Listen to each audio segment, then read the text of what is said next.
ধর্ষণের অভিযোগে গ্রেপ্তার 4 শিশুকে হাইকোর্টের নির্দেশে পরিবারের কাছে হস্তান্তর, সংশ্লিষ্টদের তলব।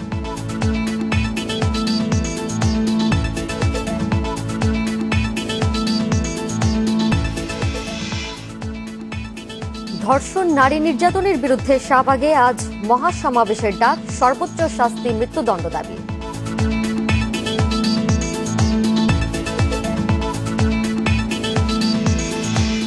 বিশ্ববিদ্যালয়ে ভর্তি নিয়ে দুশ্চিন্তায় শিক্ষার্থীরা, গুচ্ছ পদ্ধতিতে ভর্তি পরীক্ষার পথে ইউজিসি।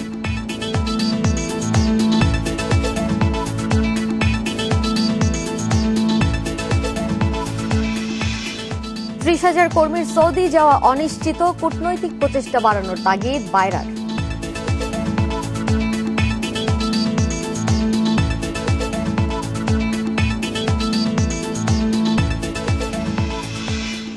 পনেরো হাজারের বেশি মামলা আপিলে বিভাগে বিচারাধীন, জট কমাতে উদ্যোগী সুপ্রিম কোর্ট।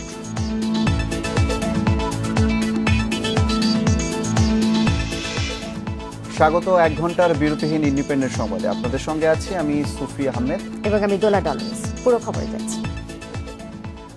বরিশালে ধর্ষণ মামলায় গ্রেপ্তার 4 শিশুকে পরিবারের কাছে হস্তান্তর করা হয়েছে। সকালে যশোর কিশোর সংশোধন কেন্দ্রের কর্মকর্তারা তাদের বরিশালে পৌঁছে দেন।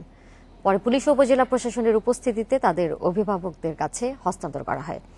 বৃহস্পতিবার রাতে আদালত বসিয়ে ধর্ষণ মামলায় গ্রেপ্তার 4 শিশুকে অভিভাবকের কাছে পৌঁছে দেওয়ার নির্দেশ দেয় হাইকোর্ট। এছাড়া রোববার 4 শিশু, তাদের অভিভাবক, বাকেরগঞ্জ থানার ওসি এবং জুডিশিয়াল ম্যাজিস্ট্রেটকে হাইকোর্টে হাজির হতে বলা হয়েছে।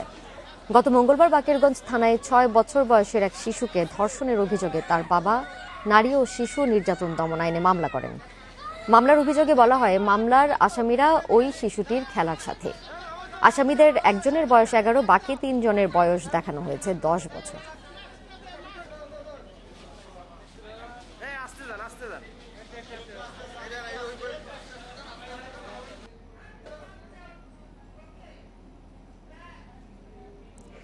এই বিষয়ে আরো জানাতে বরিশাল থেকে যোগ দিয়েছেন সহকর্মী মুরাদ আহমেদ। মুরাদ, শিশুদেরকে কখন তাদের পরিবারের কাছে হস্তান্তর করা হয়েছে, এই বিষয়ে পরিবার কি বলছে এবং হাইকোর্টের আর কি নির্দেশনা রয়েছে, সব মিলিয়ে আমাদেরকে জানাবেন বিস্তারিত।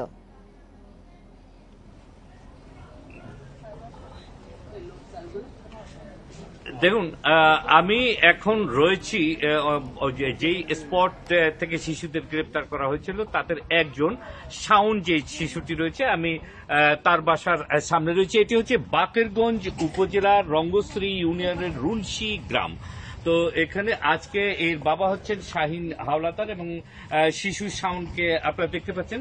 ওদেরকে আজ সকাল 8টার সময় আগেই জানানো হয়েছিল যে গতকালকে রাত 2টার পর যশোর থেকে, যশোর যে কিশোর কেন্দ্রটি রয়েছে, সংশোধন কেন্দ্রটি রয়েছে, সেখান থেকে এদেরকে নিয়ে আসা হয় এবং আজকে সকাল 8টার সময় বরিশাল পুলিশের ঊর্ধ্বতন কর্মকর্তারা, বাকেরগঞ্জের স্থানীয় প্রশাসন, ইউনো এবং স্থানীয় থানা পুলিশ সহ সবাই এসে এদেরকে যার যার বাবা মার কাছে দিয়ে হ্যান্ড ওভার করে দিয়ে গেছে। এবং সেক্ষেত্রে তারা যেটি এই পরিবার থেকে দাবি করা হচ্ছে যে মামলা বিষয়ে, মামলাটি ওনারা যেটি বলতে চাচ্ছেন সেটি হচ্ছে যে মামলাটি সত্য নয় এবং একটি জমি দেখিয়েছেন 2.25 জমি, এই জমি নিয়ে বিরোধ এবং এই বিরোধের কারণে সৃষ্ট মামলা। কিন্তু পুলিশের পক্ষ থেকে বলা হয়েছে আগেই যে মামলায় যে ধারায় ওনারা মামলা করেছেন তাতে করে গ্রেপ্তার করা যায়। আবার যেটি বলা হচ্ছে যে আদালত যেটি কালকে বাকেরগঞ্জের আমলে আদালত করেছে সেটা তারা সেই যে কাজটি করেছেন সেক্ষেত্রে আসলে এখানে ওনারাও সেই কথাটি বলেছেন যে শিশু ক্ষেত্রে যেটি হচ্ছে থানা যেটি করতে পারত পুলিশ, সেটি হচ্ছে যে মামলাটি একান্ত নেওয়ার দরকার ছিল এবং ধর্ষণ মামলার ক্ষেত্রে যেটি হয়ে থাকে সেটি হচ্ছে যে ঠিক আছে, ধর্ষণ মামলা নেওয়ার পর তদন্ত করে তারপর এদেরকে এতটুকু সাউন্ডের এখানকে আপনারা দেখতে পাচ্ছেন যে সমস্ত মনে করা হচ্ছে যে বাকেরগঞ্জের মানুষ যারা রয়েছে তারা কিন্তু এই সমস্ত এই যারা এবং সেখানে এই শিশুদের কাছে নিয়ে আসা হয়েছে। বাংলাদেশের মানুষরা কিন্তু এই সব বাড়িতে ভিড় করছে, কৌতূহল সবার মধ্যে রয়েছে। হাইকোর্ট থেকে নির্দেশনা দেওয়া আছে সকাল 10টার মধ্যে ওসি এই কাজে তাদের কেন এই কাজগুলো করলেন সেটিকে প্রথমে ফোনে জানাবেন, তারপর যারা রয়েছেন অ্যাডমিনিস্ট্রেটিভ যারা রয়েছেন তাদেরকে হাজিরার কথা বলা হয়েছে। বরিশাল শেরেবাংলা মেডিকেল কলেজ হাসপাতালের পরিচালককে বলা হয়েছে একটা নির্ধারিত সময় দেওয়া হয়েছে এর মধ্যে মেডিকেল রিপোর্টটুকু পেশ করার জন্য। এক্ষেত্রে যেটি বলা হয়েছে যে আমরা এখানে যেটা দেখছি যে পুলিশের টহল রয়েছে, মানুষের মধ্যে একটা ক্ষোভ রয়েছে, তবে যাতে ক্ষোভ কোন রকম হিংসায় পরিণত না হয় এই জন্য আমরা দেখেছি যে রঙ্গশ্রী গ্রামে একদম গ্রামান্তরে পুলিশের গাড়ি পৌঁছে গেছে এবং তারা সিগন্যাল দিয়ে তাদের কর্মকাণ্ডগুলো করছে। সর্বোপরি যেটি হয়েছিল এটা একটা বিষাদের ছায়া নেমেছিল, ধর্ষণ বিষয়টি ধর্ষণ, আর যে কথাটি বলা হচ্ছে যে এমন একটা আতঙ্ক চলে এসেছে যে ধর্ষণের ব্যাপারে কেউ আসলে রিস্ক নিতে চাচ্ছে না। যেটি বলা হচ্ছে যে থানা অর্থাৎ এই বিষয়টি তদন্তে নিয়ে সামনে এগুতে পারত, থানাও সেটুকু করেনি। তারা সরাসরি মামলা দিয়েছে এবং তাতে সেই মামলা দেওয়ার রাইটও আছে। গ্রেপ্তারের ক্ষেত্রে যেই সংযত হওয়ার কথা ছিল বা হলেও হতে পারত, কিন্তু ধর্ষণের গত কয়েকদিনে যে একটা প্রেশার, এরপর আর কেউ এই লোড নিতে চাননি বলে যে যার মতো করে তাদের দায়িত্বগুলো পালন করেছেন এবং এই শিশুগুলোকে এক রাত বরিশাল কারাগারে কাটাতে হয়েছে, আর একটা রাত পুরো পার করেনি। সেটি হচ্ছে যশোর কিশোর উন্নয়ন কেন্দ্র, সেখানেও তারা প্রায় রাত 2-2:30 পর্যন্ত গিয়েছে। সর্বোপরি যেই এদের শরীরের উপর যে ছিল ছাপ পড়ে গেছে সেটি হচ্ছে একটি ধর্ষণ মামলার আসামি। ভবিষ্যৎ অনেক দূরে, এরা যারা এখানকার লোক রয়েছেন তারা যেটি বলছেন যে ভবিষ্যৎ অনেক দূরে। তো সেক্ষেত্রে এতটা একটা ধর্ষণকে মিনিমাম বিবেচনা করে এবং তদন্ত করে সামনে এগুলে প্রেক্ষাপটটা আরো ভালো হতে পারত। এ হচ্ছে এখানকার সর্বশেষ তথ্য। বরিশাল থেকে জানাছিলেন সহকর্মী মুরাদ আহমেদ। ধর্ষণ ও নারী নির্যাতনের বিচার ও তা বন্ধে আজ দুপুরে রাজধানীর শাহবাগে মহাসমাবেশের ডাক দিয়েছে প্রগতিশীল ছাত্র সংগঠনগুলো। বৃহস্পতিবার দুপুরে বিক্ষোভ সমাবেশ থেকে এই কর্মসূচি দেওয়া হয়েছে। এ সময় ধর্ষণ প্রতিরোধে সর্বোচ্চ শাস্তি মৃত্যুদণ্ডের দাবিও জানানো হয়।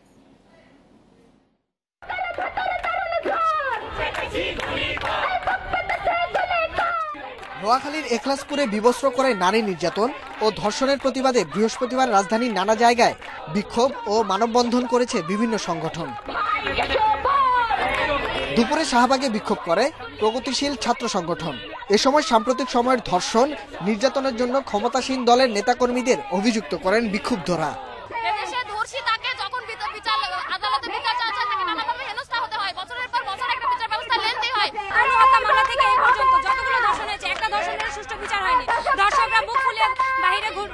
কিন্তু যারা ধর্ষিত হয়েছে, যাদের সাথে এত কিছু হয়েছে, অন্যায় হয়েছে, তাদের কোনো বিচার হচ্ছে না। এর আগে নারী নির্যাতনের প্রতিবাদে মানববন্ধন করেন ঢাকা বিশ্ববিদ্যালয় শিক্ষক সমিতির নেতারা। এ সময় নারীর প্রতি সামাজিক দৃষ্টিভঙ্গির পরিবর্তন ও ধর্ষণের সর্বোচ্চ শাস্তির দাবি করেন তারা। 35% ধর্ষণের মধ্যে 40%কে রিপোর্ট করা হচ্ছে, 10% মাত্র প্রাতিষ্ঠানিকভাবে তারা সেই ধর্ষণের বিচার পাচ্ছে। যে বিচারের আইনে যেসব ত্রুটি আছে সেই আইনগুলো ত্রুটি দূর করা হোক। দ্রুত বিচারের জন্য দরকার হলে দ্রুত বিচার ট্রাইব্যুনালের আন্ডারে এটাকে আনা হোক। একই দাবিতে রাজধানীর বসুন্ধরা আবাসিক এলাকায় মানববন্ধন করেছেন শিক্ষার্থীরা। এতে ধর্ষণের বিচার দ্রুত করার দাবি তাদের। Nahid Kamal, independent news, Dhaka. ডাকসুর সাবেক ভিপি নুরুল হক নূর সহ 6 জনের বিচার দাবিতে অবস্থান কর্মসূচি শুরু করেছেন মামলা করা সেই ছাত্রী। ঢাকা বিশ্ববিদ্যালয়ের রাজু ভাস্কর্যের সামনে বৃহস্পতিবার রাত থেকে কর্মসূচি পালন করছেন তিনি। 20 সেপ্টেম্বর ধর্ষণের অভিযোগ এনে 6 জনের বিরুদ্ধে মামলা করেন ঢাকা বিশ্ববিদ্যালয়ের ওই ছাত্রী। এতে প্রধান আসামি করা হয় বাংলাদেশ ছাত্র অধিকার পরিষদের আহ্বায়ক হাসান আল মামুনকে। সহযোগিতাকারী হিসেবে আসামি করা হয় ভিপি নূরকে। মামলার এজাহারে হাসান আল মামুনের বিরুদ্ধে বিয়ের প্রলোভন দেখিয়ে ধর্ষণের অভিযোগ তোলেন ওই ছাত্রী।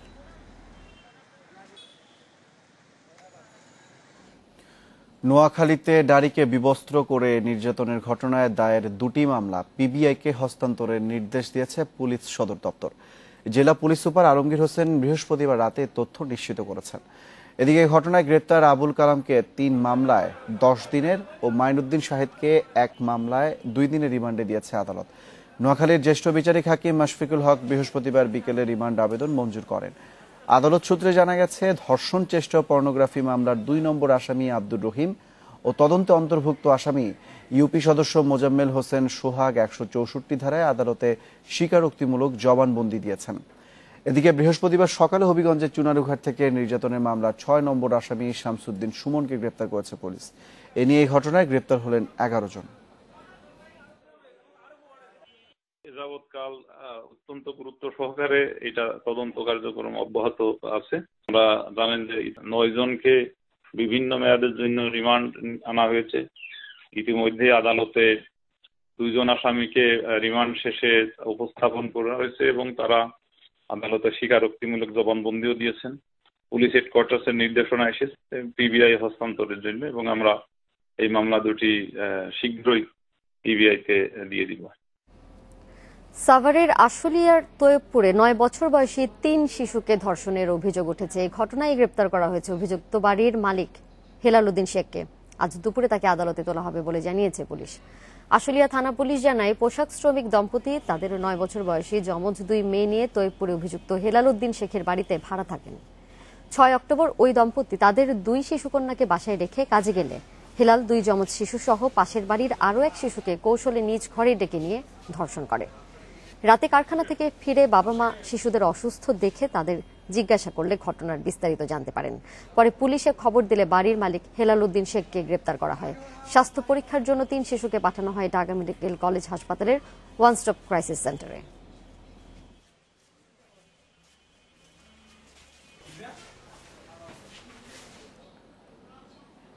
ধর্ষণের সর্বোচ্চ শাস্তি মৃত্যুদণ্ড করতে আইন সংশোধনের উদ্যোগ নিয়েছে সরকার। সোমবার মন্ত্রিপরিষদ সভায় আইন সংশোধনের প্রস্তাব উপস্থাপনের প্রস্তুতির কথা জানিয়েছেন আইনমন্ত্রী আনিসুল হক। আইনমন্ত্রী জানান, প্রধানমন্ত্রীর নির্দেশ অনুযায়ী সব প্রস্তুতি নেওয়া হচ্ছে। নোয়াখালীর বেগমগঞ্জে এক নারীকে বিবস্ত্র করে নির্যাতনের ভিডিও সামাজিক যোগাযোগ মাধ্যমে ছড়িয়ে পড়লে সারা দেশে আন্দোলন শুরু হয়। ধর্ষণের সর্বোচ্চ শাস্তি মৃত্যুদণ্ড করতে আইন সংশোধনের দাবি ওঠে বিভিন্ন মহল থেকে।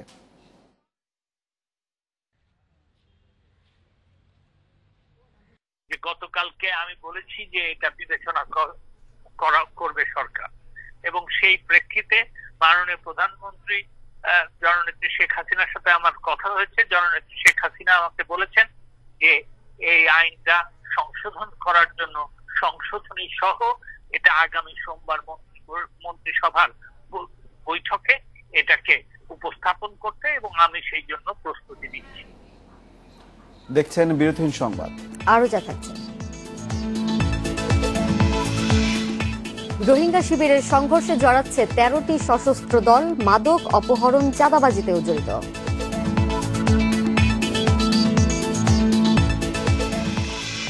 আধিপত্য বিস্তার নিয়ে কক্সবাজারের টেকনাফ উখিয়ার 34টি রোহিঙ্গা শিবিরে এখন সংঘর্ষে জড়াচ্ছে অন্তত 13টি সশস্ত্র দল, যারা মাদক বাণিজ্য, অপহরণ আর চাঁদাবাজিতেও জড়িত। এরা আগে দাছুরি, বলম্বের মতো সাধারণ অস্ত্রশস্ত্র নিয়ে চলাফেরা করলেও এখন অনেকেরই হাতে দেখা যাচ্ছে স্বয়ংক্রিয় রাইফেল আর AK-47 এর মতো মারাত্মক অস্ত্রশস্ত্র। অবশ্য পুলিশের দাবি, সবকিছুই আছে তাদেরই নিয়ন্ত্রণে। 2017 সালে সবশেষ রোহিঙ্গা অনুপ্রবেশের পর প্রথম বছর কিছুটা স্থিতিশীল ছিল রোহিঙ্গা শিবিরগুলো, কিন্তু বছর ঘুরতেই ক্রমশ শক্তি অর্জন করে নানা অপরাধে যুক্ত হতে শুরু করে রোহিঙ্গারা। স্থানীয় সূত্রগুলো বলছে, টেকনাফ ও উখিয়ার ক্যাম্পগুলোতে তৈরি হয়েছে অন্তত 13টি সশস্ত্র দল। সাধারণ রোহিঙ্গাদের অভিযোগ, এসব সশস্ত্র গোষ্ঠীর কাছে অনেকটা জিম্মি তারা। দিনে আইনশৃঙ্খলা বাহিনীর নানামুখী তৎপরতায় কিছুটা চুপচাপ থাকলেও রাতে পাল্টে যায় ক্যাম্পের দৃশ্যপট। চাঁদা, মাদক বাণিজ্য, চোরাচালান সহ বিভিন্ন অপরাধে যুক্ত এসব সশস্ত্র দল নিজেদের শক্তি জানান দিতে হরহামেশা নির্যাতন করে সাধারণ রোহিঙ্গাদের।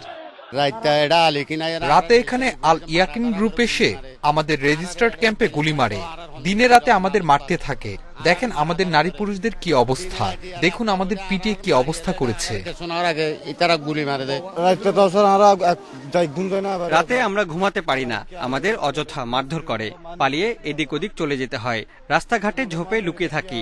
আমরা 1992 সালে এসেছি, আমার জন্ম এখানে। নিরাপত্তা বাহিনী মাঠে না থাকলে আমাদের কোনো নিরাপত্তাই নাই।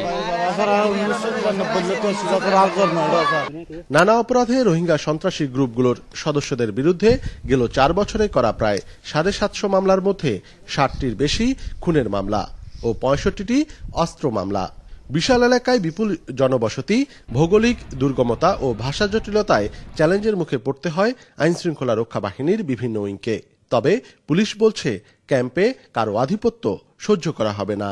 সমস্ত বিষয়গুলো আমাকে জানতে হবে। এখানে আধিপত্যের কিছু নাই, এখানে আধিপত্য থাকবে আইনশৃঙ্খলা রক্ষাকারী বাহিনীর।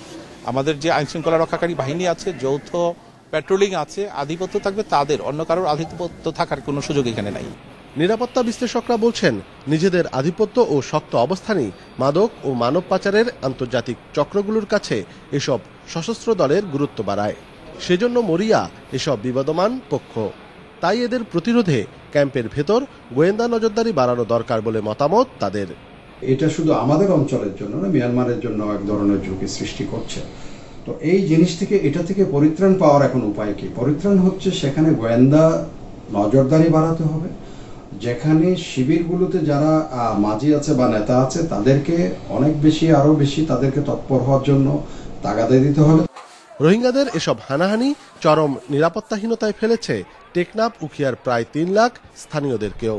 গত 3 বছরে পুলিশ সহ আইনরক্ষা বাহিনীর সাথে গোলাগুলিতে মারা গেছে শতাধিক রোহিঙ্গা। অনুপম শীল, ইন্ডিপেন্ডেন্ট নিউজ, কক্সবাজার। বিশ্ববিদ্যালয়ে ভর্তি প্রক্রিয়া কেমন হবে সেটি নিয়ে এখন দুশ্চিন্তায় শিক্ষার্থীরা।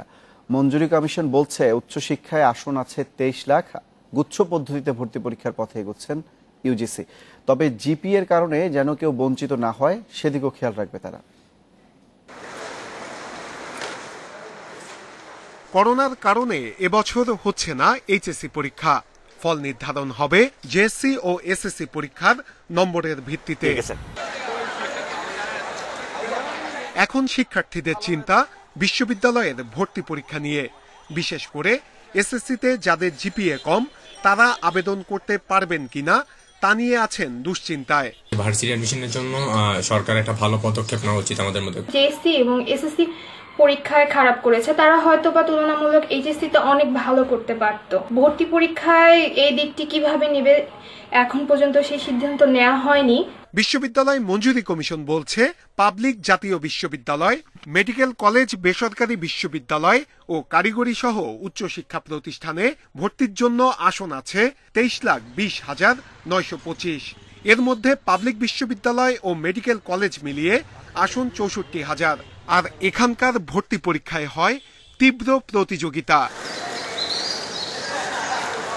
কমিশন বলছে যেসব পাবলিক বিশ্ববিদ্যালয় গুচ্ছ পদ্ধতিতে পরীক্ষায় আসবে তাদের নিয়েই কাজ শুরু হচ্ছে। এই শিক্ষাবর্ষে পাবলিক বিশ্ববিদ্যালয়গুলোতে গুচ্ছ পদ্ধতিতে ভর্তি পরীক্ষা নেওয়ার যে সিদ্ধান্ত হয়েছে, এখনো আমরা সেই সিদ্ধান্তে আছি এবং আমরা আশা করছি যে এই গুচ্ছ পদ্ধতিতে ভর্তি পরীক্ষা নিতে কোনো অসুবিধা হবে না। শিক্ষা বোর্ড বলছে ফল মূল্যায়নের জন্য গঠন করা কমিটি বিশ্ববিদ্যালয়ের ভর্তির বিষয়ে একটি গাইডলাইন তৈরি করবেন। এতে থাকবেন ঢাকা বিশ্ববিদ্যালয়, বুয়েট ও মেডিকেল কলেজের একজন করে শিক্ষক। উচ্চশিক্ষা প্রতিষ্ঠানের প্রতিনিধি আসবে না, ব্যক্তিগতভাবে কেউ আসবে না। সুতরাং তাদেরকে আমরা তাদের পরামর্শ আমরা নেব এবং তাদের পরামর্শ অনুযায়ী আমরা কাজটা যখন করব তখন দেখা যাবে যে তারা যখন ভর্তির কার্যক্রমটা শুরু করবে নিশ্চয়ই এইগুলি বিবেচনা করেই তারা ভর্তির কার্যক্রমটি শুরু করবে। শিক্ষাবিদরা বলছেন শিক্ষার্থীরা যেন ক্ষতিগ্রস্ত না হয় সেদিকে খেয়াল রাখতে হবে।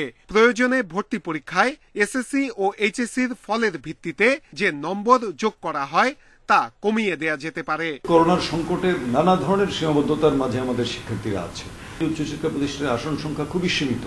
অতএব সেখানে সেই সার্বিক বিবেচনা করেই ছাত্রছাত্রীদের ন্যূনতম যে যোগ্যতাটা তারা নির্ধারণ করবেন অন্যান্য ছাত্রদের স্বার্থের অনুকূলেই যাবে। এইচএসসি পরীক্ষার পরে শিক্ষার্থীদের একটি বড় অংশ প্রবেশ করে চাকরির বাজারে। এই ফল নিয়ে যাতে তাদের কোনো সমস্যায় পড়তে না হয় সেদিকে নজর রাখার আহ্বান সংশ্লিষ্টদের। বোর্ড বলছে বিষয়টি নিয়ে তারা কাজ করছে। নূরে আলম, ইন্ডিপেন্ডেন্ট নিউজ, ঢাকা। মামলা জট কমাতে বিশেষ উদ্যোগে অতি পুরনো মামলার নিষ্পত্তি করছে সুপ্রিম কোর্ট। প্রধান বিচারপতি সৈয়দ মাহমুদ হোসেনের নির্দেশে জমে থাকা এসব মামলা শুনানির জন্য প্রস্তুত করা হচ্ছে। আর উচ্চ আদালতের স্থগিতাদেশে বিচারিক আদালতের যেসব মামলার শুনানি বন্ধ তাও শুরুর উদ্যোগ নেওয়া হয়েছে। নওগাঁয় পরকীয়ার জেরে স্ত্রী হত্যার মামলায় প্রায় ১৯ বছর জেল খাটার পর সর্বোচ্চ আদালতের রায়ে মুক্তি পাচ্ছেন স্বামী সাইদুর রহমান। এ হত্যাকে পরিকল্পিত বলে আসামিকে মৃত্যুদণ্ড দিয়েছিল বিচারিক আদালত। তবে সম্প্রতি জেল আপিল শুনানিতে এ ঘটনাকে অনিচ্ছাকৃত বিবেচনায় সাইদুরকে মুক্তি দেওয়ার সিদ্ধান্ত নেয় আপিল বিভাগ। এর আগে ২০১০ সালে বিচারিক আদালতের মৃত্যুদণ্ড বহাল রাখে হাইকোর্ট। গত সোমবার মুক্তি পেয়েছেন ১৪ বছর কন্ডেম সেলে থাকা এই আসামি। এছাড়া ৬০-এর দশক থেকে শুরু হওয়া মামলার নিষ্পত্তি চলছে হাইকোর্টে। এর এজাহার দায়ের হয়েছিল ১৯৬৯ সালে।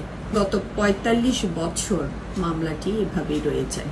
আমাদের বর্তমান মাননীয় প্রধান বিচারপতি ঐকান্তিক ইচ্ছা হাইকোর্ট বিভাগের মামলার জট কমানো। ওনার ১৮ বছর খাটা হয়েছে, তার যতদিন জেল খাটা হয়েছে এইটাই তার সার্ভ আউট হয়েছে, এইটাই সে রিলিজ হবে, মানে এইটাই পরে আর সাজা হবে না তার। সম্প্রতি দীর্ঘদিন ঝুলে থাকা এমন বেশ কিছু মামলা নিষ্পত্তির উদ্যোগ নিয়েছেন প্রধান বিচারপতি। বিচারিক আদালতে যেসব মামলা উচ্চ আদালতের স্থগিতাদেশের কারণে শুনানি হচ্ছে না সেসবেরও শুনানির নির্দেশ দিয়েছেন তিনি। এতে আপিল ও হাইকোর্ট বিভাগে এখন ২০ থেকে ৩০ বছর আগের মামলার শুনানি হচ্ছে। মামলা জট কমাতেই এ উদ্যোগ। অনেক ইম্পর্টেন্ট মামলা বারের থেকে বলে যে এটা এত ইম্পর্টেন্ট এখন করতে হবে, আমরা এটা প্রেফারেন্স দিয়ে আগে চলে আসছে, আমরা অনেক জেল আপিল করতে পারি নাই। এখন আমি বলেছি যে সিরিয়াল ছাড়া কোনো মামলা হবে না। বহু মামলায় কোনো আইনজীবী আর আসছেন না, কারণ হয়তো দেখা যাচ্ছে যে কারণে তারা মামলাগুলি করেছিলেন সে মামলার উদ্দেশ্যও শেষ হয়ে গিয়েছে। শুনানির ব্যাপারেও একটা নতুন সিদ্ধান্ত নিয়েছেন যে অহেতুক সময়ক্ষেপণ করতে দিচ্ছে না। এখন আপিল বিভাগে বিচারাধীন মামলা ১৫,৪৬০টি আর হাইকোর্ট বিভাগে বিচারাধীন মামলার সংখ্যা ৪,৮৯,০৬৮টি। জান্নাতুল ফেরদাউস তানভি, ইন্ডিপেন্ডেন্ট নিউজ, ঢাকা। ছুটির দিনেও রাজধানীর কারওয়ান বাজারে সোনারগাঁ হোটেলের সৌদি এয়ারলাইন্স বুথে চলছে টিকিট বিক্রি। ভিসা ও ইকামার মেয়াদ দেখে টিকিট দিচ্ছে কর্তৃপক্ষ। যদিও টিকিট পাওয়ার পর সময় মতো করোনা পরীক্ষার সনদ পাওয়া নিয়ে দুশ্চিন্তায় রয়েছেন প্রবাসীরা। এ বিষয়ে আরো জানাতে কারওয়ান বাজার থেকে যোগ দিয়েছে সহকর্মী বিপ্রজিৎ চন্দ্র। বিপ্রজিৎ, আজকে সেখানে কি পরিস্থিতি দেখছেন? ভিসা ও ইকামার মেয়াদ দেখে এখন থেকে টিকিট দেওয়া হচ্ছে, ভিড় কেমন এবং টিকিট প্রত্যাশীরা কি বলছে?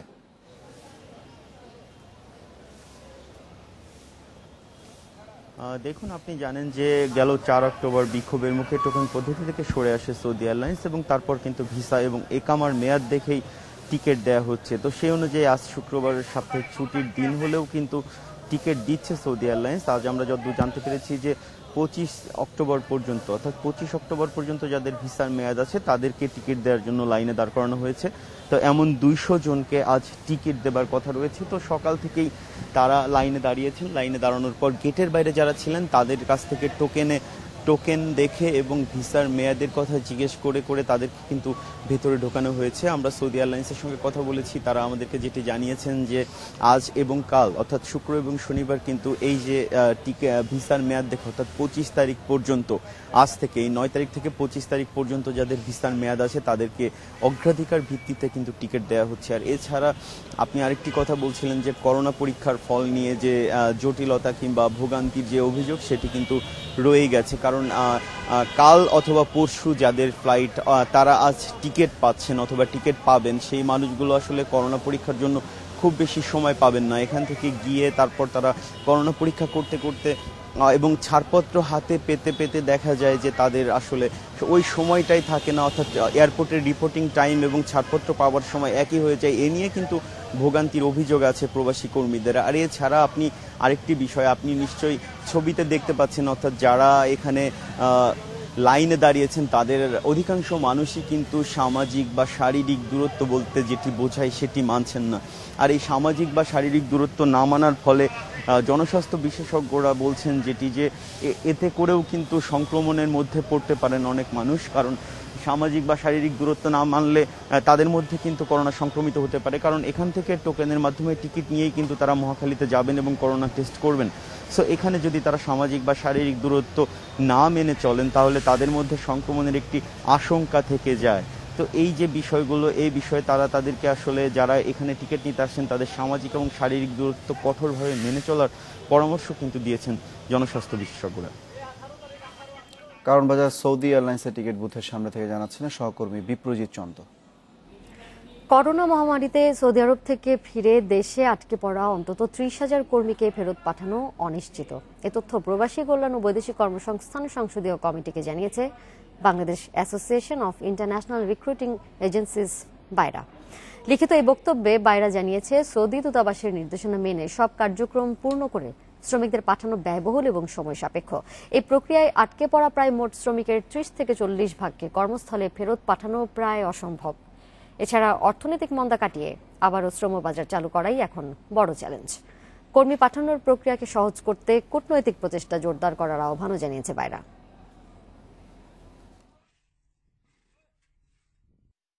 এমপ্লয়ের কাছ থেকে আবার ভিসা রিনিউ করে কাগজ আনতে হবে এবং তারপরে আবার নতুন করে প্রক্রিয়া করে যেতে হবে। তো দেখা যাবে যে অনেক এমপ্লয়ারই করোনা পরিস্থিতির পরবর্তীতে অনেক এমপ্লয়ি হয়তো বা তার ওই যে আগে যে ডিমান্ড ছিল সে অনুযায়ী লোক নিতে পারবেন না, বিকজ তার হয়তো বা অফিস বন্ধ বা তার হয়তো বা সে প্রজেক্ট বন্ধ হয়ে গেছে, এমন হতে পারে। সেই ক্ষেত্রে it will be tough to আমাদের কাছে যে পরিমাণ লোক আছে তার সেই লোকগুলো যাবার। ডিসেম্বরে 2টি অস্থায়ী পল্লীতে সরানোর কথা ছিল পুরান ঢাকার কেমিক্যাল গুদাম, সেখানে খরচ হচ্ছে 168 কোটি টাকা। শিল্পমন্ত্রী জানিয়েছেন এই কাজ শেষ হবে আগামী ডিসেম্বরে। আবার 2022 সালের জুনের মধ্যে কাজ শেষ করার লক্ষ্য মুন্সিগঞ্জের স্থায়ী পল্লীর। এর মানে বোঝা যাচ্ছে পুরান ঢাকা থেকে সহসাই সরছে না কেমিক্যাল ব্যবসা। শ্যামপুরের উজালা ম্যাচ ফ্যাক্টরি দীর্ঘদিন ধরে বন্ধ। সেখানে 6.17 একর জমিতে 54টি অস্থায়ী রাসায়নিক গুদাম নির্মাণে খরচ হবে 79 কোটি 42 লাখ টাকা। 1.5 বছরে কেবল ভবনের কিছু খুঁটি উঠেছে। আরেক অস্থায়ী গুদাম হবে টঙ্গীর বিএসসিসির জমিতে। সেখানে 53টি গুদামের নির্মাণ ব্যয় 88 কোটি 48 লাখ টাকা। এখানেও কাজ চলছে ঢিমে তালে, অথচ এবছরের ডিসেম্বরের মধ্যে পুরান ঢাকা থেকে এ দুটি জায়গায় রাসায়নিক গুদাম সরিয়ে নেয়ার কথা ছিল। এদিকে মুন্সিগঞ্জের সিরাজদিখানে 310 একর জায়গায় করার কথা স্থায়ী কেমিক্যাল পল্লী। এখানে জমি অধিগ্রহণের কাজই এখনো শেষ হয়নি, অর্থাৎ 2022 সালের জুনে পুরোপুরি কেমিক্যাল পল্লী করার যে প্রকল্পের কথা বলা হচ্ছে সেটি নিয়েও প্রশ্ন উঠেছে। জেলা প্রশাসন বলছে জমি অধিগ্রহণ করে ক্ষতিপূরণের টাকা বুঝিয়ে দিতে আরও কিছুদিন সময় লাগবে। এরপর মাটি ভরাট করবে নৌবাহিনী এবং নির্মাণ কাজ করবে সেনাবাহিনী। মেয়াদ ধরা হয়েছে 2022 সালের জুন। তবে বিশ্লেষকরা বলছেন কাজের অগ্রগতি অনুযায়ী তা অসম্ভব। মন্ত্রণালয়ের আন্তরিকতার প্রয়োজন রয়েছে এখানে, এবং তাদেরকে জরুরি ভিত্তিতে তারা মানুষের জীবন নিরাপত্তা যেমন যতটুকু ইম্পর্টেন্ট, একাধারে কিন্তু আমাদেরকে যে একটা উন্নয়নের জন্য আছে আমাদের শিল্পায়ন হচ্ছে, সেটাও একটা কাঠামোগতভাবে এবং সামরিকভাবে এগুলো তদারকির মাধ্যমে নিয়ন্ত্রণ করার প্রয়োজন রয়েছে। শিল্পমন্ত্রী বলছেন 2021 সালের ডিসেম্বরের মধ্যে অস্থায়ী রাসায়নিকের গুদাম সরিয়ে নেওয়া হবে, আর স্থায়ী পল্লী 2022 সালের নির্ধারিত সময়েই হবে। প্রশ্ন উঠেছে, তাহলে মাত্র 6 মাসের জন্য 168 কোটি টাকার অস্থায়ী প্রকল্প তৈরি কেন? তাদের যেহেতু কোভিডকালীন শ্রমিকরা ছিল না, বিভিন্ন পর্যায়ে ছিল, সেই জন্য কিছুটা ডিলেড হয়েছে। এবং উই হ্যাভ অলরেডি গিভেন একটা ওই কন্ট্রাক্টরদেরকে একটা টাইমিং দিয়ে দিয়েছি যে এই সময়ের মধ্যে সেখানে হয়ে যাবে। এটা আগামী অবশ্যই এই ডিসেম্বর না, আগামী ডিসেম্বরের মধ্যে ডেফিনেটলি হয়ে যাবে অস্থায়ীগুলো। আর স্থায়ীটা শুরু হয়ে যাবে আগামী জানুয়ারি থেকে। এদিকে পুরান ঢাকা থেকে রাসায়নিকের গুদাম সরিয়ে নেয়ার জায়গা না দেয়ায় ছড়িয়ে পড়ছে আরও অনেক এলাকায়। Adilur Rahman, independent news, Dhaka. Phensedyl চোরাচালানে অভিনব নানা কৌশল ব্যবহার করছে চোরাকারবারীরা। এবার খালি পিকআপ ভ্যানের নিচের অংশে ফেন্সিডিল সহ আটক হলো 2 জন। বৃহস্পতিবার রাজধানীর তেজগাঁওয়ে 1000 বোতল ফেন্সিডিল সহ তাদের গ্রেপ্তার করে গোয়েন্দা পুলিশ। চলছে চক্রের মূল হোতাকে গ্রেপ্তারের চেষ্টা।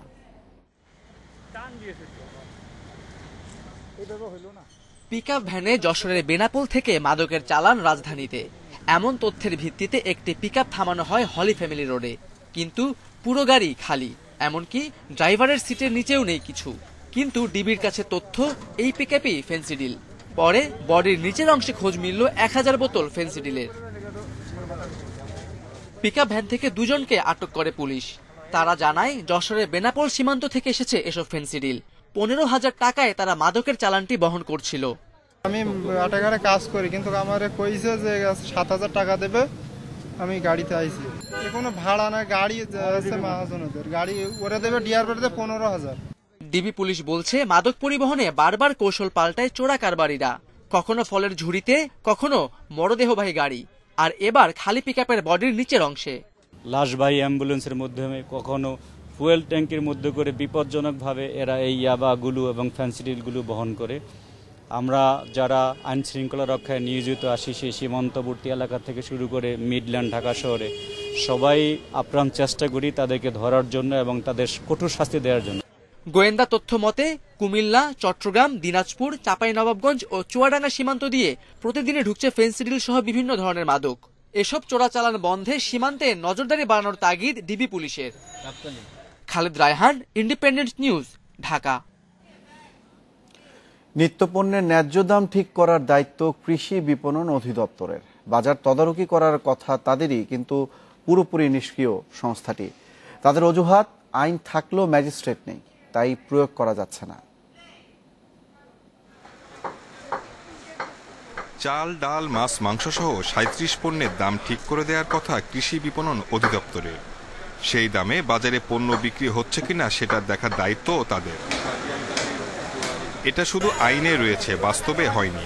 এমনকি চাল, তেল ও পেঁয়াজের দাম অস্বাভাবিক হারে বাড়লেও নড়চড় নেই কৃষি বিপণন অধিদপ্তরে।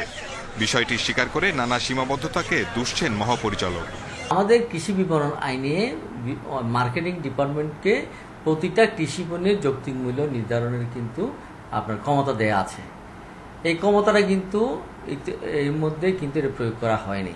এই ক্ষমতাটা প্রয়োগ করার জন্য আমরা কিভাবে যৌক্তিক মূল্যটা নির্ধারণ করব, এই বিষয়ে আমরা ফর্মুলা বের করে কৃষি মন্ত্রণালয়ে আমরা পাঠিয়েছি। বিশেষজ্ঞরা বলছেন, কৃষকের উৎপাদন ঝুঁকি কমানোর পাশাপাশি বাজারে পণ্য সরবরাহ স্বাভাবিক রাখতে হবে। রোধ করতে হবে মজুতদারদের কারসাজি। আইন প্রয়োগ করে হলেও অধিদপ্তরকে এসব নিশ্চিত করতে হবে।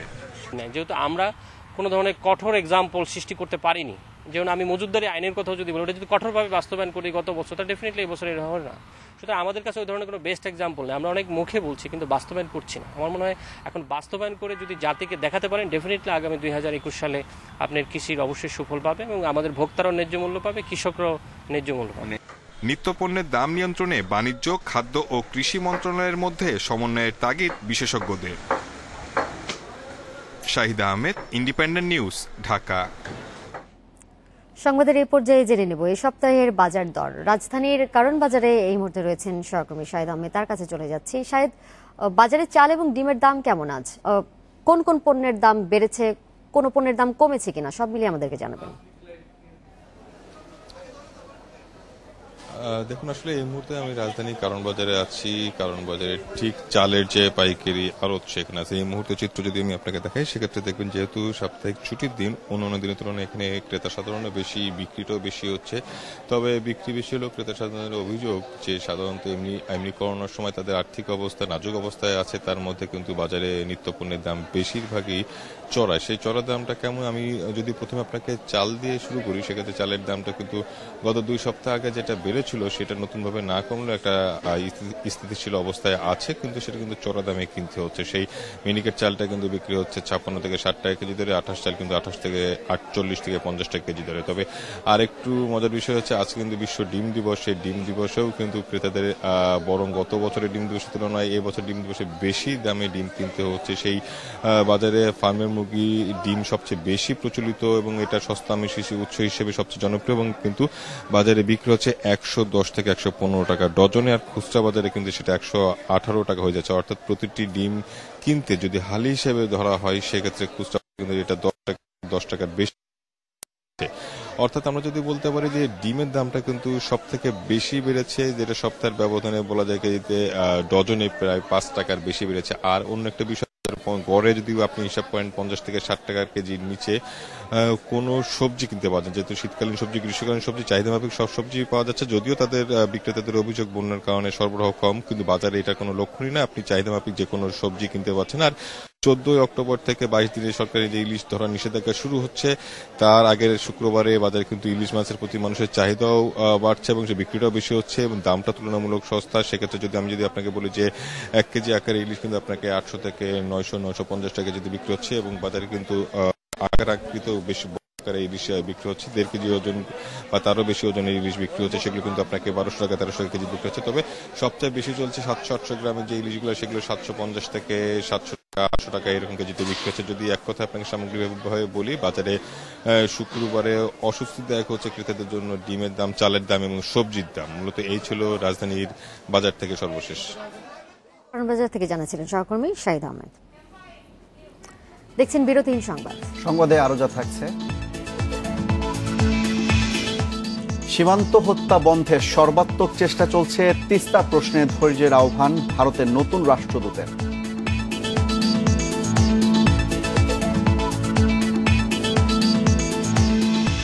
সীমান্তে সেনা সমাবেশের অভিযোগ অস্বীকার মিয়ানমারের, ভবিষ্যতে তথ্য দেওয়ার প্রতিশ্রুতি।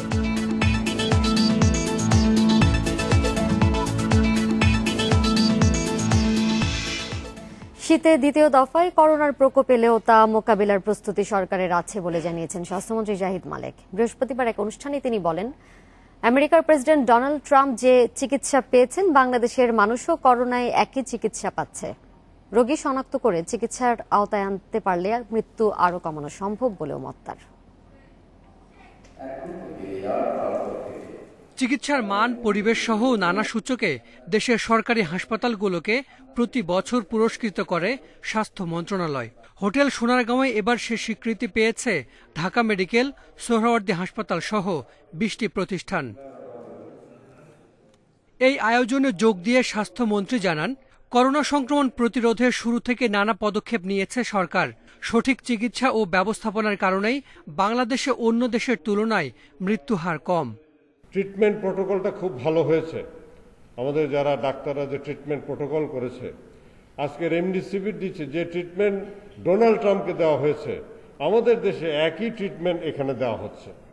এছাড়া শীতের দ্বিতীয় দফা করোনা সংক্রমণ নিয়েও ভয়ের কিছু দেখছেন না তিনি। জানাচ্ছেন, তা মোকাবিলায় ভালো প্রস্তুতি রয়েছে মন্ত্রণালয়ের।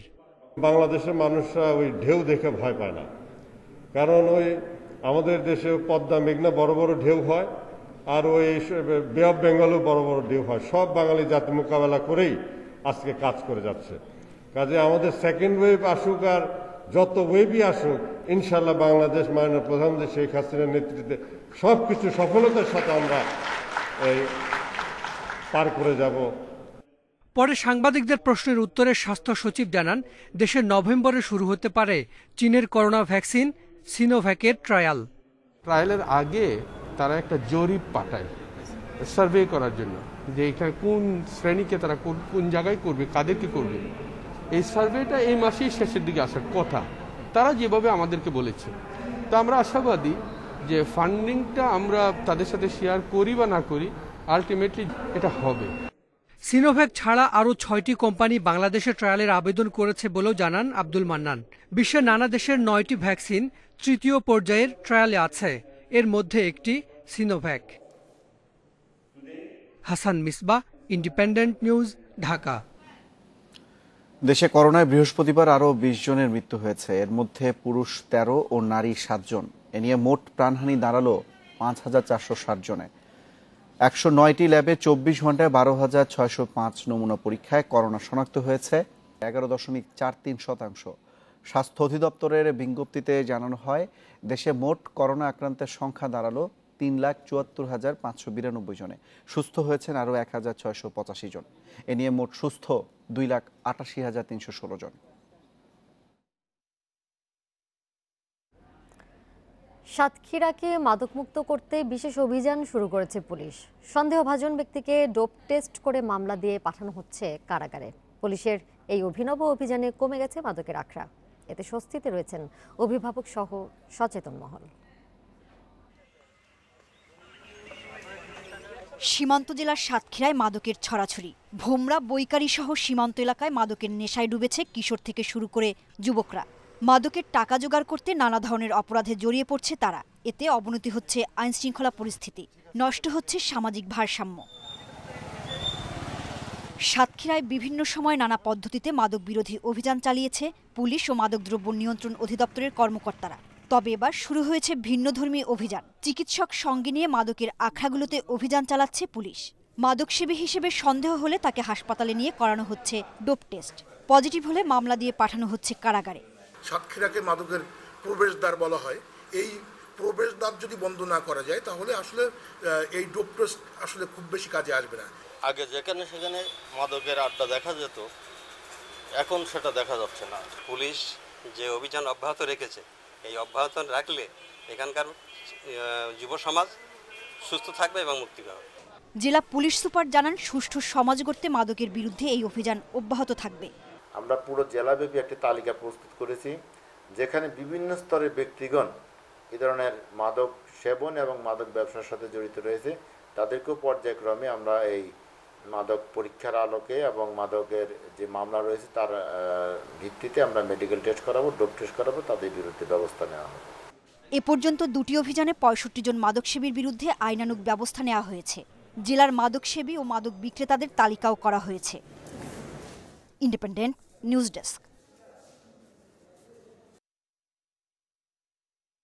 করছে, তবে তিস্তা চুক্তির জন্য আরও খানিকটা অপেক্ষা করতে হবে বলে জানালেন ঢাকায় ভারতের নতুন হাই কমিশনার বিক্রম কুমার দোরাইস্বামী।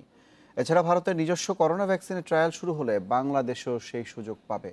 পাশাপাশি যৌথভাবে উৎপাদনে যাওয়ার বিষয়েও আলোচনা চলছে বলে জানিয়েছেন দোরাইস্বামী। বাংলাদেশে ভারতীয় হাই কমিশনারের দায়িত্ব নিলেন বিক্রম কুমার দোরাইস্বামী।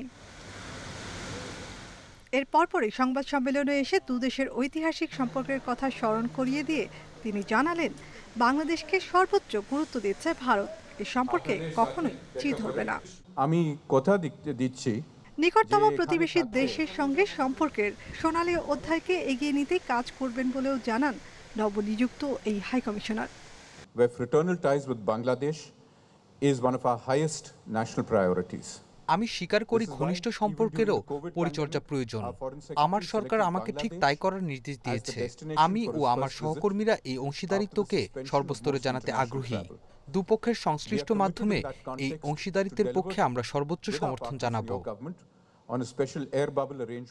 সীমান্ত হত্যা বন্ধের প্রশ্নে তিনি বলেছেন, এই সংকট কাটিয়ে উঠতে সময় প্রয়োজন, তবে যে কোনো মৃত্যুই অনাকাঙ্ক্ষিত।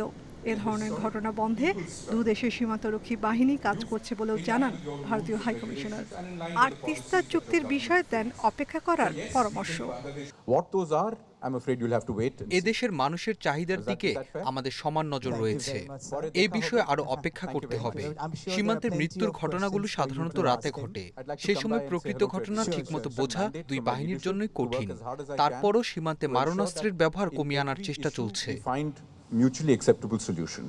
করোনা মোকাবেলায় ঢাকা দিল্লি এক হয়ে কাজ করবে, আর ভারত করোনা টিকা উদ্ভাবনে সফল হলে তা বাংলাদেশ শুধু পাবেই না, যৌথভাবে যেন উৎপাদনে যেতে পারে তা নিয়েও আলোচনা চলছে। নিজস্ব ভ্যাকসিনের ট্রায়াল ভারতে শুরু হলে সেই সুযোগ বাংলাদেশও পাবে। বাংলাদেশ সরকার তার নীতি অনুযায়ী এই বিষয়ে বিবেচনা করবে।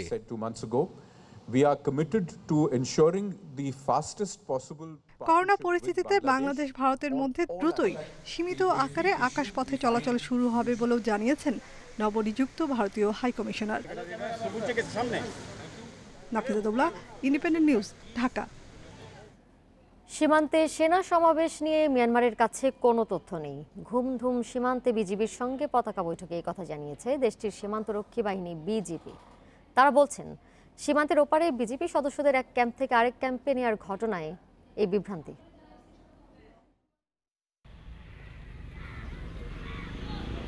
বান্দরবানের ঘুমধুমে ফ্রেন্ডশিপ ব্রিজে হয়েছে বাংলাদেশের সীমান্তরক্ষী বাহিনী বিজিবি ও মিয়ানমারের সীমান্তরক্ষী বাহিনী বিজিপির ব্যাটালিয়ন পর্যায়ের পতাকা বৈঠক। এতে সাম্প্রতিক সময়ে সীমান্তে মিয়ানমারের সেনা সমাবেশের বিষয়টি গুরুত্ব দিয়ে উপস্থাপন করে বাংলাদেশ। তবে এ বিষয়ে মিয়ানমারের কাছে কোনো তথ্য নেই বলে জানিয়েছে দেশটির সীমান্তরক্ষী বাহিনী। সীমান্ত এলাকায় চলাচলটা আমাদের বিজেপির চলাচলটা হয়ে থাকে এবং আমাদের বিজেপির নিয়মিত চলাচল হয়ে থাকে। এটারই সপক্ষে তারা কিছু যুক্তি দেখিয়েছে। আমরা সেনাবাহিনী সম্পর্কে জিজ্ঞাসা করেছিলাম, বাট তারা বলেছে যে এই তথ্য আমাদের কাছে জানা নাই বা আমাদের কাছে কোনো তথ্য নেই। বৈঠকে রোহিঙ্গা ক্যাম্পগুলোতে চলমান অস্থিরতার পেছনে মিয়ানমারের উস্কানির নানা তথ্য নিয়েও দৃষ্টি আকর্ষণ করে বাংলাদেশ। জবাবে সেসব বিষয়ে অনুসন্ধান চালানোর প্রতিশ্রুতি দিয়েছে বিজেপি।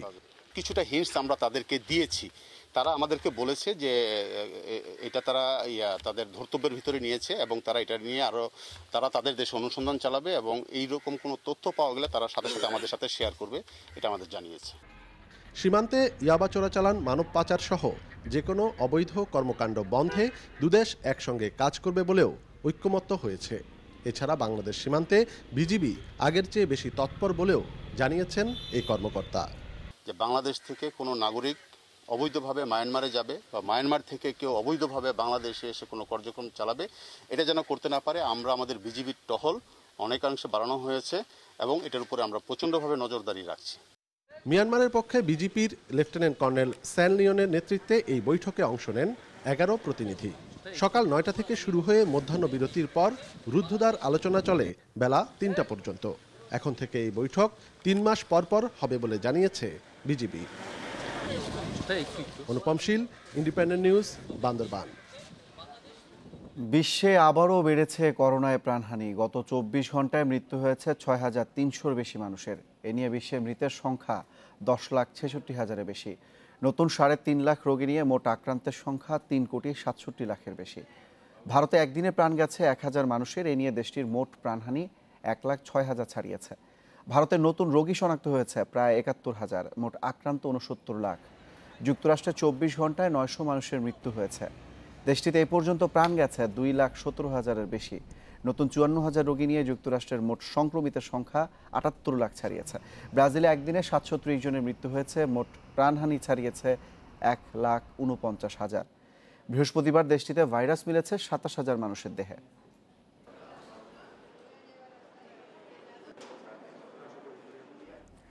শনিবার থেকে আবারও জনসম্মুখে আসা শুরু করতে পারবেন মার্কিন প্রেসিডেন্ট ডোনাল্ড ট্রাম্প। শুক্রবার হোয়াইট হাউসের চিকিৎসক শন কনলি এই কথা জানান। ডক্টর শন কনলি বলেন, সার্বিকভাবে তিনি চিকিৎসায় খুবই ভালো সাড়া দিয়েছেন, তার চিকিৎসা শেষ হয়েছে।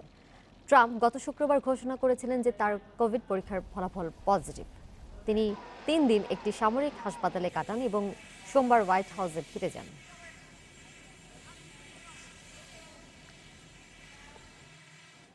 মেসির কল্যাণে জয় দিয়ে বিশ্বকাপ বাছাই পর্ব শুরু করলো আর্জেন্টিনা। LM10-এর একমাত্র গোলে ইকুয়েডরকে হারায় আলবিসেলেস্তে। আরেক ম্যাচে চিলিকে 2-1 গোলে হারিয়ে শুভ সূচনা করে ইউরুগুয়ে, আর প্যারাগুয়ের বিপক্ষে 2-2 গোলে ড্র করেছে পেরু। ঘরের মাঠে প্রথমার্ধেই শুরু থেকে ইউরুগুয়ের আধিপত্য। প্রথমার্ধে সুয়ারেজের সফল স্পট কিকে 1-0 গোলে এগিয়ে যায় স্বাগতিকরা। তবে লিড বেশিক্ষণ স্থায়ী হয়নি। বিরতির পর 9 মিনিটের মধ্যে সানচেজের নিখুঁত ফিনিশিংয়ে সমতায় ফেরে চিলি। পরে আক্রমণের ধার বাড়ালেও জালের দেখা পায়নি ইউরুগুয়ে। তবে শেষ মুহূর্তে নাটকীয়তায় ব্যবধান গড়ে দেন ম্যাক্সিমিলিয়ানো গোমেজ। দুর্দান্ত ভলিতে দলকে জয়ের উপলক্ষ এনে দেন Valencia striker. Indian Premier League IPL-এ কিংস 11 পাঞ্জাবকে 69 রানে হারিয়েছে সানরাইজার্স হায়দ্রাবাদ। 202 রানের টার্গেটে পাঞ্জাব থেমেছে 132-এ। ব্যর্থ রাহুল আগরওয়াল জুটি হতাশ করেছেন সিমরান সিংও। বৃথা গেছে নিকোলাস পুরানের একক চেষ্টা। 37 বলে 77 রানে করেন ক্যারিবিয়ান তারকা। তবে শেষ দিকে আস্কিং রেটের সাথে পাল্লা দিয়ে রান তুলতে পারেনি পাঞ্জাব। এর আগে টস জিতে ব্যাট করতে নেমে ওয়ার্নার বেয়ারস্টোর উদ্বোধনী জুটি থেকে আসে 160 রান। 16তম ওভারে ওয়ার্নার ফেরেন 52 রান করে। অন্য প্রান্তে ঝোড়ো ব্যাটিংয়ে সেঞ্চুরির পথে এগোচ্ছিলেন বেয়ারস্টো, তবে 3 রানের আক্ষেপ নিয়ে ফেরেন 97 করে। শেষ দিকে উইলিয়ামসন এবং অভিষেক শর্মার ক্যামিওতে 200 পার করে হায়দ্রাবাদ।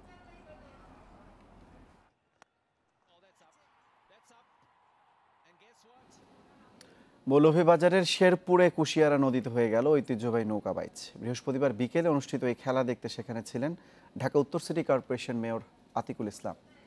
শেরপুরের আলিপুর থেকে লঞ্চঘাট পর্যন্ত প্রায় 2 কিলোমিটার এলাকা জুড়ে চলে প্রতিযোগিতা। অংশ নেয় সিলেট বিভাগের বিভিন্ন এলাকার 14টি নৌকা। এর আয়োজন করে খলিলপুর ইউনিয়নের হামরকোনা ব্রাহ্মণগ্রাম যুব সমাজ। প্রতিযোগিতায় চ্যাম্পিয়ন হয় হবিগঞ্জের সাজু শাহের তরী ও রানার্স আপ হয় সুনামগঞ্জের সোনার বাংলা তরী। পুরস্কার বিতরণীতে বাংলার ঐতিহ্যের ধারা বহনকারী নৌকাবাইচ প্রতিযোগিতা সহ বিভিন্ন লোকজ সংস্কৃতি ধরে রাখার আহ্বান জানান মেয়র আতিকুল। এই ছিল বিরতিহীন সংবাদে। ইন্ডিপেন্ডেন্ট টেলিভিশনের খবরের আরো বিস্তারিত জানতে চোখ রাখুন ফেসবুক, ইউটিউব এবং টুইটারে। ধন্যবাদ সবাইকে এতক্ষণ সাথে থাকার জন্য।